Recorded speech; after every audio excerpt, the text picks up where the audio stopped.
Gəlin baxaq görək söz birləşmələrinin hansı növləri var.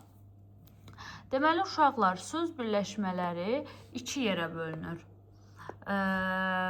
İsmi birləşmələr, bir də ki, feili birləşmələr.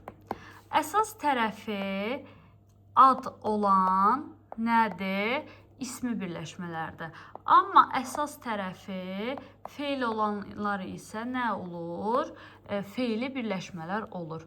Əsas tərəfi ad olan nədir? Yəni ikinci tərəfi. Biz bayaqları nə dedik? Biz bayaq qeyd etdik, axı söz birləşmələrində ikinci tərəf əsasdır, birinci tərəfi isə aslı.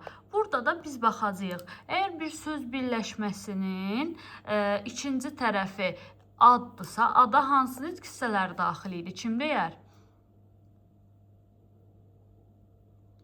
İsim, sifət, say, əvəzlik, sərf. Afərin Nərgiz. Deməli, bunlardan biri əgər ikinci tərəfdə iştirak eləyibsə, deməli bu söz birləşməsi ismi birləşmələrə daxildir. Əgər ikinci tərəfdə feil gəlibsə, feilin də hansı növləri gəlməlidir uşaqlar? Feilin də hansı növləri gəlməlidir? Təbii ki, təsriflənməyən formaları gəlməlidir. Bunu da yadınızda saxlayın.